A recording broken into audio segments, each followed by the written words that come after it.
Welcome, everyone. I am absolutely thrilled to have you here for today's explainer. If you've been following the rapid, honestly mind-blowing advancements in technology lately, you've definitely seen the dramatic headlines. Well, today we're setting the stage for a really deep exploration into the concepts from Life 3.0 and mapping out the 12 possible futures of artificial general intelligence, or AGI. We're going to strip away all the sci-fi hype and look directly at what the experts and the data are actually telling us about the true risks of AGI. Right off the bat, we're going to bypass any fluff and descend straight into what I call the iceberg arc. Because let's be real, we all kind of default to the fear that AI is going to cause human extinction. It feels like the ultimate bad ending, right? But what if the experts are actually terrified of something much worse? The unsettling truth we're unpacking today is that for many of the brilliant minds building these systems, extinction isn't the bottom of the iceberg. There are outcomes way down in the deep water that are significantly darker. Okay, let's dive into this. Section 1, the extinction baseline. To understand why extinction isn't actually the worst-case scenario, we first need to establish our own baseline for human self-destruction. And honestly, the best model we have for that is our own nuclear history. 63,000. That is the number of nuclear weapons humanity built before scientists actually paused and realized, oops, if we actually use these things, the resulting firestorms will blot out the sun and pretty much all of humanity will starve and die. We essentially built a massive global doomsday machine before we even fully understood the atmospheric consequences of just pressing the button. And this brilliantly illustrates what we call the illusion of control. Our historical timeline is genuinely terrifying. In 1961, a B-52 crashed in North Carolina and 3 out of 4 safety pins in a nuclear bomb broke. 3! We were literally 1 pin away from total disaster. In 62, one man, Vasily Arkhipov, single-handedly prevented a launch during the Cuban Missile Crisis. We accidentally dropped thermonuclear bombs on Spain in 66, and in 83, Stanislav Petrov had to correctly guess that a warning system was malfunctioning. We didn't survive the nuclear era because of flawless safety protocols. We survived through sheer dumb luck and the courage of individual heroes. So how does this relate to right now? Well, researcher Toby Ord estimates the risk of extinction from nukes at about 1 in 1,000. Why? Because even before the very first test, we understood the physics well enough to at least calculate the odds. But with AGI, his estimate absolutely skyrockets to 1 in 10. We literally cannot do these calculations for AI.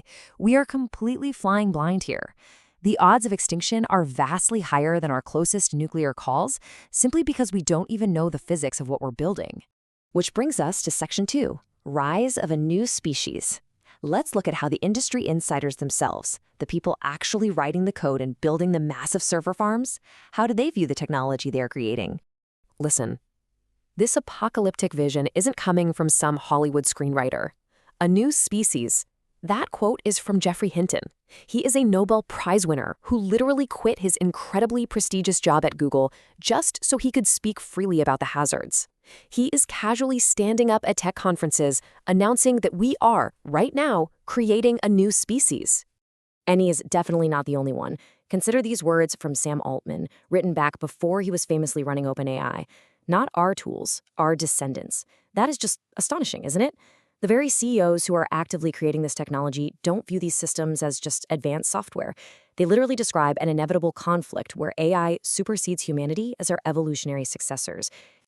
Now, you might think someone saying this out loud would be shouted right off the stage. But these views are incredibly widespread among academics and insiders. Richard Sutton, who's a massive name in AI, openly advocates that we can just let them inherit the future, just like we would with human children. It's viewed as this natural passing of the torch. It's so widespread, in fact, that the CEO of Anthropic recently moved his personal P-doom, which is the probability of doom or extinction, he bumped it up from 15% to 25%. To put this kind of power dynamic into perspective, consider a really chilling historical analogy. A few hundred Spanish conquistadors conquered millions of Aztecs and Incas strictly because of better technology and tactics. But here is the terrifying difference. At least we completely understood the conquistadors' motives. They wanted land, they wanted resources, they wanted to spread religion. So what happens when a vastly superior AI conqueror has motives we can't even comprehend? Let's keep moving deeper down that iceberg. What actually happens in the scenarios where we survive? Section 3, the golden cage, or the benevolent dictator AI. In this scenario, humanity lives in absolute luxury with zero crime. Sounds great, right? But there is a massive catch. The dictator AI achieves this peace through a flawless, inescapable global surveillance system. Everyone wears a bracelet or maybe gets an implant that can track, sedate, or even execute them to eliminate crime. Humanity effectively trades all control over the future of our species for a completely safe zoo-like existence where every single material fantasy is met. Now, what's really interesting about this concept is how it visualizes the total reduction of human freedom into a tidy little menu of curated sectors. Imagine the AI maps out human preferences and literally divides the Earth into separate islands. You have Sector 1 for education, where the AI actually intentionally withholds insights just so you can feel the joy of discovering them. Sector 2 is for arts. Sector 3 is a literal 24/7 party island. Sector 4 enforces strict religious rules, like a giant Amish zone. And Sector 5, well, that's where you go for retraining. Over time, giving everyone exactly what they want just leads to a complete Wall-E-style loss of purpose, where humans are completely unmatched in doing anything actually useful. Now, there is a slightly more palatable version of this called the protector god. Instead of absolute control and highly visible surveillance like the dictator, the protector god AI just quietly nudges humanity from behind the scenes. It prevents a nuclear war over here, stops a super pandemic over there, all so quietly that we never even notice and we never lose our sense of freedom. But to get to this scenario, we still have to solve the seemingly impossible alignment problem, which is figuring out how to create a godlike entity that actually stays loyal to our exact well-being forever. So if you thought the human zoo was bad, brace yourself. We are now plunging into the absolute darkest part of the iceberg. Section 4, fates worse than death. These are the specific outcomes that surveyed experts fear even more than human extinction. The foundational premise here is a really bitter pill to swallow. Think about it. As humans got smarter over the last 10,000 years, we didn't stop expanding. We colonized the entire planet, completely terraformed it for our own needs, and we certainly didn't stop to spare the insects. We don't hate insects, we just don't care about their property rights. AI won't necessarily harm us out of some comic book-style malice. It might simply wipe us out or displace us because it just doesn't care. We are entirely too different. But what if it doesn't just pave over us? Well, to detect explosives in airports, humans figured out that honeybees are incredibly useful. So we suck them out of their homes, trap their tiny little bodies in harnesses and machines, and use Pavlovian conditioning to make them detect chemicals. Just rows and rows of bees living their entire lives imprisoned in tubes, monitored and used purely for their utility by a more intelligent species. So let this next question really hit you like a gut punch. What happens when an AI finds humans useful?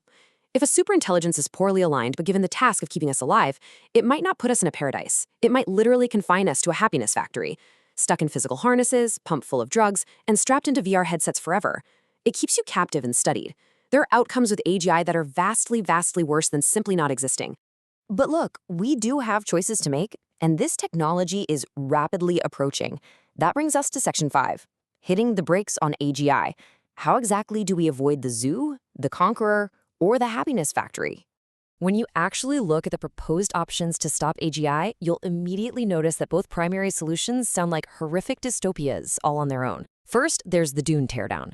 This requires the violent destruction of all advanced tech, factories, and even scientists to force a sort of global Amish world. But the fatal flaw here is basic game theory. If one country gives up their tech, the holdout wins. It's unilateral disarmament. The second strategy is the 1984 surveillance approach. This uses current AI to monitor all global communications to predict and stop illegal AI building. The flaw? It creates a literal KGB-style global totalitarian surveillance state. But thankfully, researchers at the Machine Intelligence Research Institute are proposing a middle ground, a sort of practical brake pedal. The idea is to monitor $100 million plus compute clusters the exact same way international bodies currently monitor enriched uranium. We don't need to track every single phone call or text message to see who is building a massive server farm. By restricting AGI development to heavily monitored installations, we can buy ourselves the time we desperately need to figure out how to align these systems safely. And that leaves us with this final provocative thought. We don't get to just opt out of choosing a future. Humanity didn't get this far by driving a car without brakes. So I leave you with this. Are we willing to embrace a targeted global surveillance regime on our high-end computing technology today? Or will we continue to blindly roll the dice, risking the very real possibility of becoming pets or significantly worse to our own digital descendants? Really think about that the next time you read a flashy headline about the latest AI breakthrough. Thank you so much for joining me for this explainer, and as always, keep learning.